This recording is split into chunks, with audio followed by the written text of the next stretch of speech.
Let's talk about the importance of evaluating the credibility of online sources.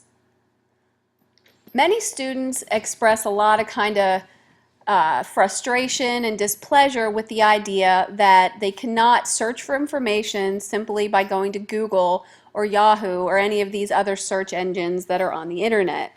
They don't seem to understand why that would be.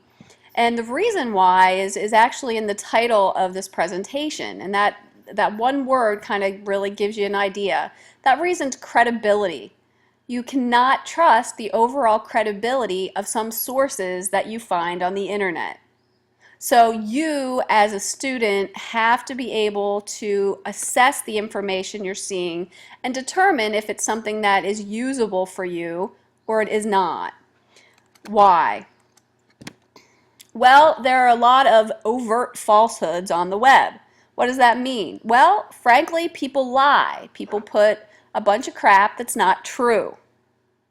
And I used Wikipedia as an example, and I use it because I know somewhere along the line that all of you have heard that it is not okay to use Wikipedia. An English teacher at HAC or an English teacher in your high school or somewhere along the way should have told you Wikipedia is not an acceptable resource. Why not? Well, it's a publicly editable, not edible as in you can eat it, but editable as in you can change it, blog.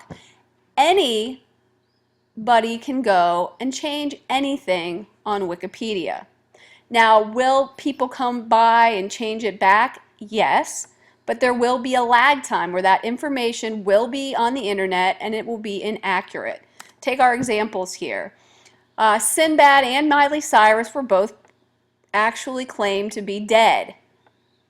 And you can take a look and say that, well, it says Sinbad died of a heart attack. It had been forwarded to hundreds of people before it was corrected. So this is not considered to be accurate or reliable information.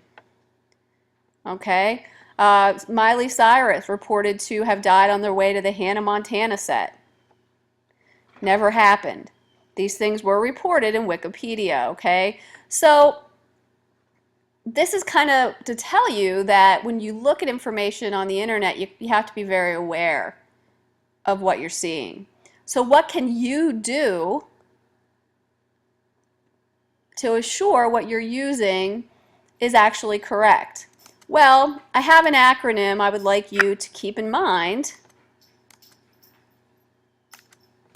when considering this. And that acronym is CARS, okay? And those of you that have had me in the past, you may have heard this acronym, you may not have, but it is very reliable, it's very, it really kind of captures everything we need to know about this subject. And we will be going over each of these ideas, all right? So CARS is the acronym that you want to remember. So first, the C in CARS stands for credibility. What does that mean?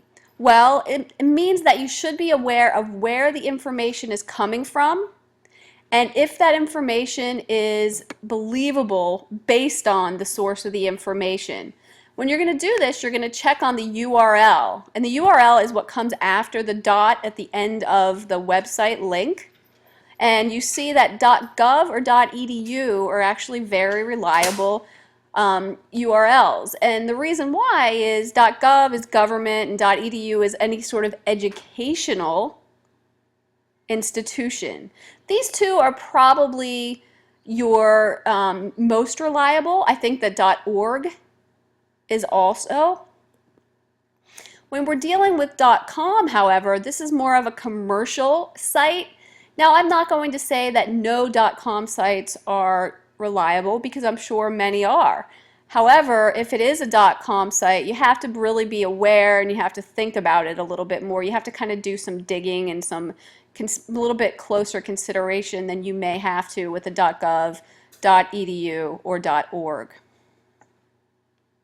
And after you see that URL, you want to see who the sponsor is. Is it a government agency? Is it a university, a medical agency? Just make sure that there's no apparent bias.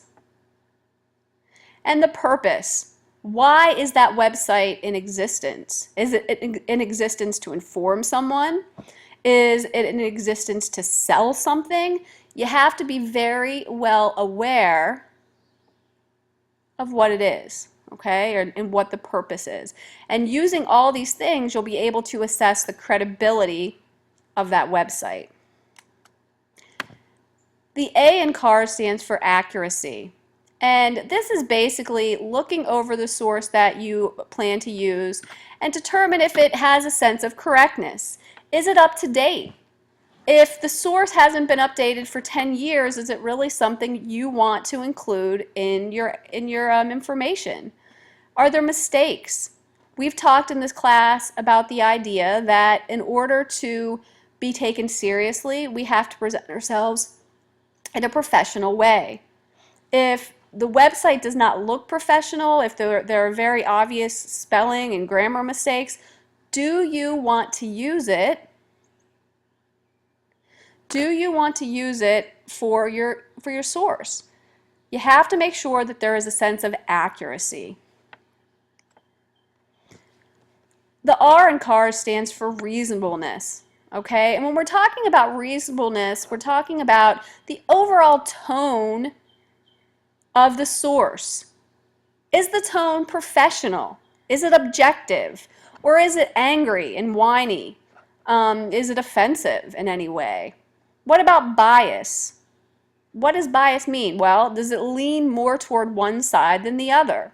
For instance, if you were writing an essay on gun control and you went to the NRA, you might want to think a little bit about using information from the NRA, because the NRA definitely has a bias, as does any gun manufacturer, by the way.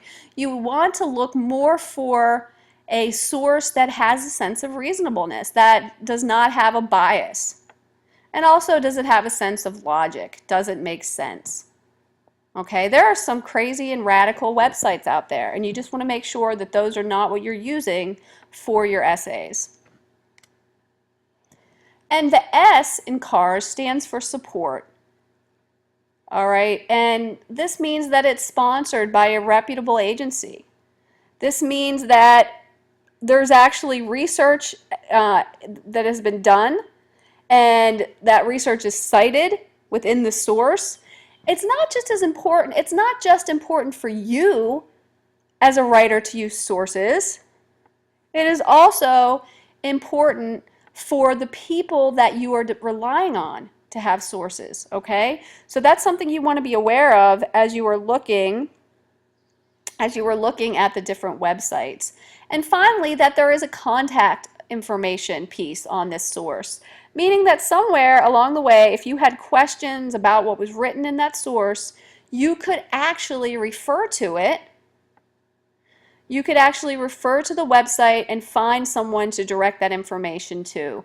There's a clear sense of accountability and support.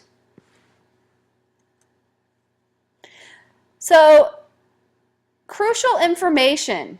When you are looking at these sites, what should you be writing down? What should you be recording so you have all the information that you may need when you actually create your MLA citation, when you actually determine if it's reliable or not? You want to write down that website name, okay? You want to write down the website sponsor. Who's sponsoring the website? And it will be there, and we're going to take a look at an example here in a minute. You're going to write down the name of the article. You're going to put it in quotes just so you know that that's the way it's going to go. If there is an author's name, write that down. And look what the copyright update date is and indicate that. So these are the things you really want to be aware of and really kind of keep at hand as you are looking at a source and determining whether it's reliable or not, and whether you're going to need to create a citation for it or not. And also the date that you viewed it. All right, you're just going to kind of keep that handy so when you actually go to create that citation, you'll have that information. Let's take a look and see if we can find the information here. Okay, so first of all, what's the name of the sponsor? That's going to be Fox News. FoxNews.com, by the way, is the website page. All right. If you look down at the very bottom, that's where you're actually going to find the update or the copyright date. You see it says 2012 Fox News Network. So that's actually who, in fact, is sponsoring the page. So don't be confused or, think that the page and the sponsor are, always going to be different. That is actually not often the case. You just kind of have to pay attention because sometimes they will be a bit different. This chewing tobacco ban for the MLB, this is actually the article title. It's also probably what you would consider the page title. And you see that that's what you would actually have in quotations, but that's something that you just want to keep listed as well. And you see the date underneath the article title, that's the date that it's published, so you want to indicate that. And it also has an author. Please understand that not all online things will have authors, but in this case it does. All right, so what should you take away from this presentation? First of all, what is CARS an abbreviation? And we talked about that, right? Credibility, accuracy, reasonableness, and support. What type of tone should a credible website have? And that is an objective, professional tone. Which URL address extensions are most credible? That's going to be .edu, .gov, or .org. What is the crucial information you must record from a website when you're researching? Well, we talked about the page, the URL, the sponsor, the copyright, the publish date, the author, if there is one. So those are the things to keep in mind. And why do you need a credible site? Because quite frankly, if you use sources that are not credible, your audience will not consider you credible. And as a writer, being credible is an extremely important asset. So be sure you're keeping all these things in mind as you consider whether or not to use a source in your essays.